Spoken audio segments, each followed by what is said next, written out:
from Disney's California Adventure. I am so excited to be here today. This is my very last day here at Disneyland, unfortunately. And so in honor of the last day, I wanted to dress up as one of my favorite Disney characters, the yodeling cowgirl herself, Jessie.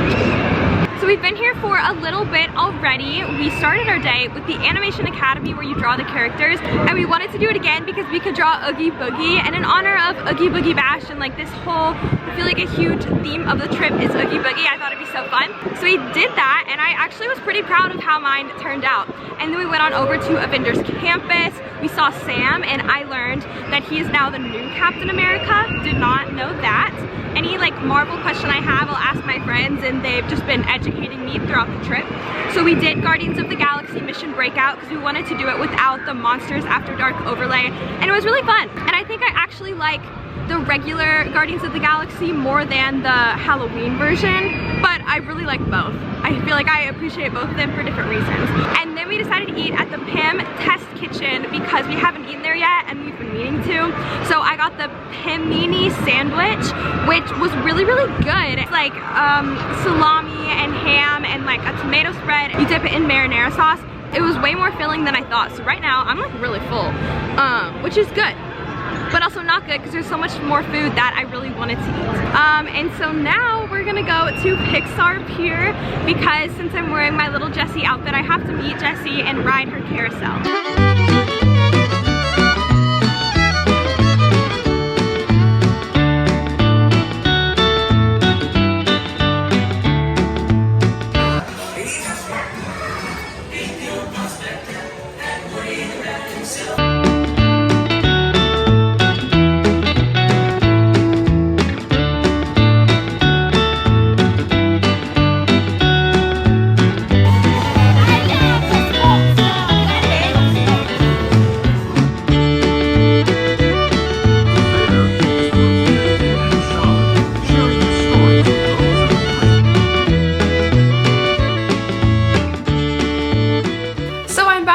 Back in Florida from Disneyland, and to be honest, I really didn't vlog much on our last day. I wanted to, and I loved my little Jessie outfit, but I realized that I was very exhausted, and I just kind of wanted to spend the last day just enjoying everything through my own eyes and not through a camera. I got a ton of questions just about everything, so I thought I would just kind of answer you guys' questions, talk about like the logistics of everything, the hotel I stayed at, and just kind of give you guys some tips and advice in case you're planning a trip to Disneyland as someone who lives in Walt Disney World, and now I feel like I can accurately talk about both of them. But first, I did come home to a very exciting package. Let me show you.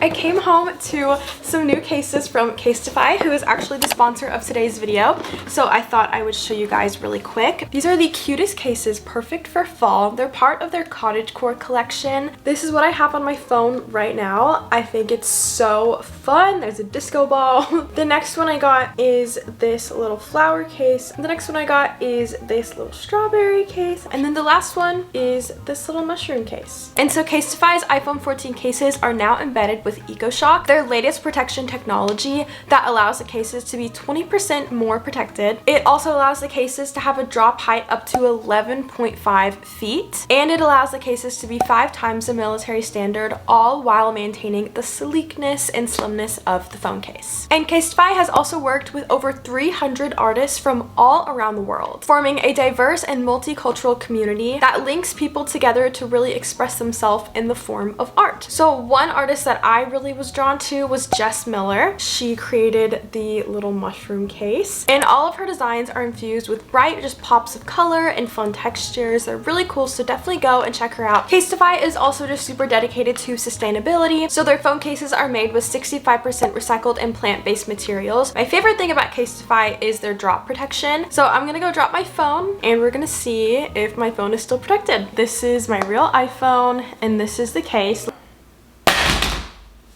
That was very loud, but it's all good.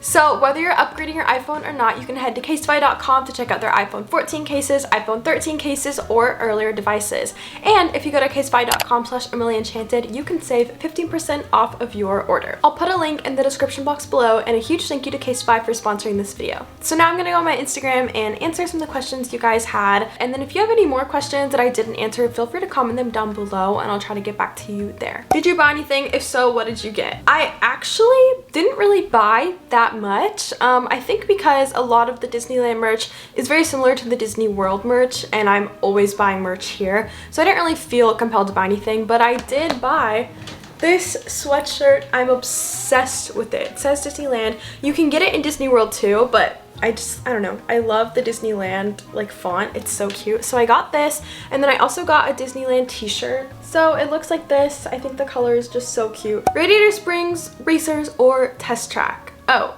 Radiator Springs Racers, 100%. I will say, so this trip I definitely fell in love with California Adventure more than I had in the past. Like, I loved Cars Land. I loved Avengers Campus. I'm not even like a fan of those franchises, but for some reason I just loved those areas. I think mainly because for whatever reason, Cars Land is one of the most decorated places for the holidays. Like, everything was so cute for Halloween, and I know for Christmas they go all out. I'm getting a lot of questions about the prices, which I don't really know how to answer. That's definitely something though you could look online if you're curious. Disney World, I'm more likely to stay in a Disney resort, whereas with Disneyland, I always stay off property. And the reason for that is because there's only 3 Disneyland hotels, and they're very expensive, whereas Disney World, there's like 15-ish, give or take, resorts, and they're all different price points. Let me tell you guys a little bit more about my hotel. I stayed at Hotel Lulu. It was actually a super cute resort. I had never stayed there before. My friend Josh booked it. He did everything. I didn't like really know what to expect, but I was pleasantly surprised. I thought the staff was very, very nice and attentive. We didn't really need them for anything, but like every time we walked in the hotel, you know, they would greet us and say hello. There was a little coffee shop, and the coffee was actually really good. I would get an iced hazelnut latte. It was probably my favorite coffee that I had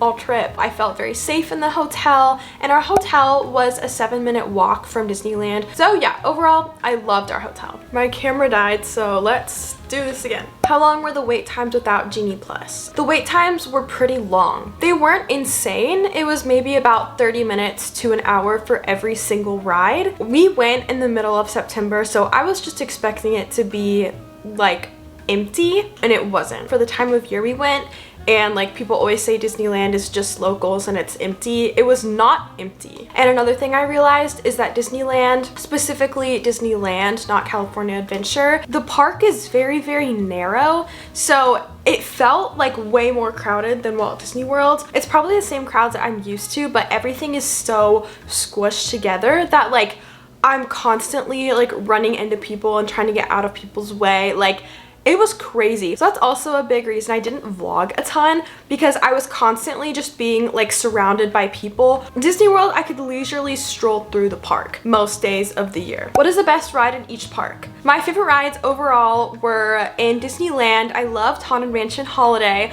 I thought that was so cool. If it's not the holiday version, then I would not say Haunted Mansion is the best ride. I'd probably say I also love Rise of the Resistance. I mean, I think that's probably one of the most quality rides. I think as far as like a cliche classic Disneyland ride, my favorite is gonna be Snow White's Enchanted Adventure, because I always loved Snow White's Scary Adventure here in Disney World, so it's cool to do that ride over there. And then in California Adventure, my favorite ride is probably Incredicoaster, but I also really loved Guardians of the Galaxy Mission Breakout, and Web Slingers, of course. Did we Uber Lyft from the airport to Disneyland? Yes, so we Ubered from the airport to our hotel, and then from our hotel we just walked to Disneyland. What was the biggest culture shock going from Disney World to Disneyland? So everything is just, I think, obviously a lot smaller, and kind of what I realized is there's just so much to do in Disney World outside of the parks. So like if you're going as a typical guest just wanting to go to Disney parks, you're gonna get kind of the same vacation going to Disney World parks or going to Disneyland parks. But it's the little things that I only notice now because I live in Walt Disney World that I notice Disneyland does not have. Visiting California, weirdly enough makes me love Florida and love Orlando, which is not something I ever thought I would say. Is 2 days enough for a full Disneyland DCA trip? Okay, so I kind of thought that like 2 days would be perfect, having like 1 day for Disneyland and 1 day for California Adventure, because everyone always says like the parks are a lot smaller and the wait times aren't as long and there's not as many people as Disney World. That kind of wasn't true. And this totally though could be like a post-COVID thing, but like I said, the wait times were pretty long. So if you did 2 days, like 1 day Disneyland, 1 day California Adventure, you definitely would get a lot done. And I think you would feel very fulfilled, but there would still be a ton of things that you like wouldn't be able to do. We were there for 4 days and there were still rides we didn't do. We like mainly focused on rides and were there pretty much park open, park closed. We didn't do Soarin', we didn't do Smuggler's Run, we didn't do any of the rides on Pixar Pier except for the Jessie carousel. We like didn't even walk in the Soarin' area and the Grizzly Peak area. Like we barely were over there. I would say 2 to 4 days is like perfect for a trip, but you might not be able to do everything just the same as you would in Disney World. Is Oogie Boogie or Mickey's Not So Scary Halloween Party?